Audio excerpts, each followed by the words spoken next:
I wasn't a poor man. I wasn't sick. I wasn't demanding. I was just old, and no longer useful. I am 74 years old. Once, people called me successful. I built a business from the ground up with my own 2 hands.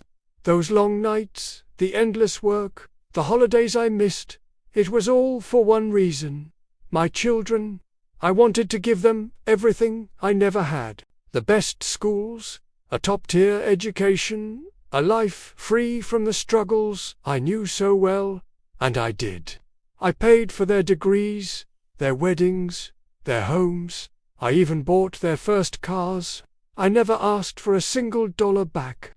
All I ever asked for was their time, a visit, a call. At first, they came.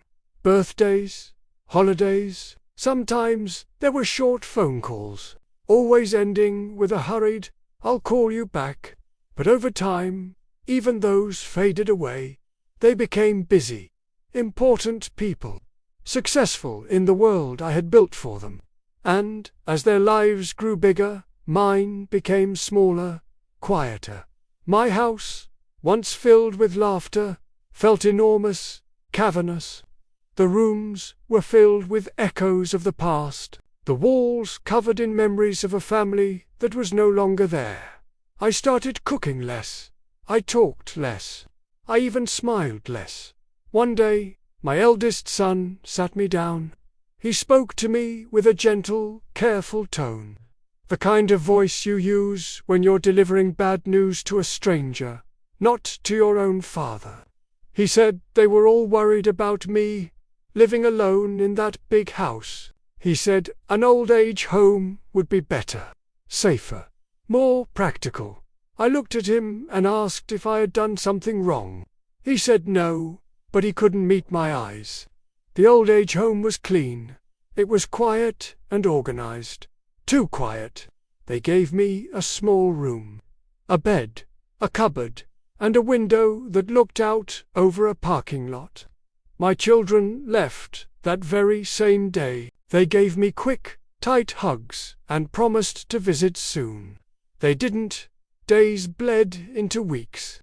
I found myself watching the door more than the television. Every footstep I heard in the hallway made my heart leap with hope, only to sink back down again. There was a caretaker there. Her name was Anaya.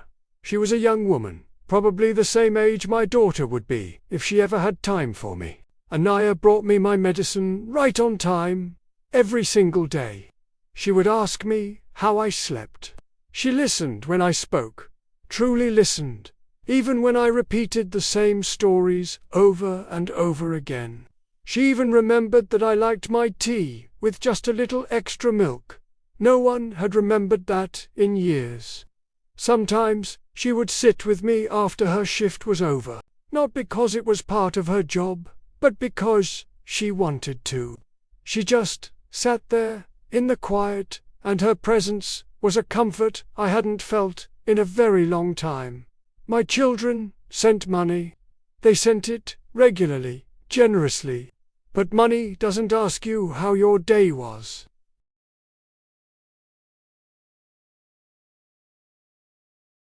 Money doesn't hold your hand when the nights get long and you feel a chill that has nothing to do with the temperature. Then my health began to fail. I called my children. I left voicemails. I sent text messages. There was no response.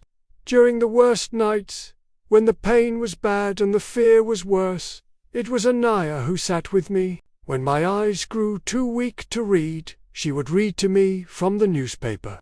I told her stories about my life, about building my business, about raising my family.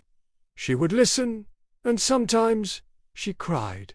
That's when a painful realization hit me.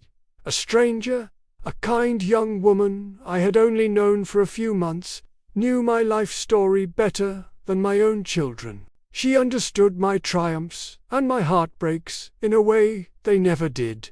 So I wrote my will. I did it quietly, without any anger or need for revenge.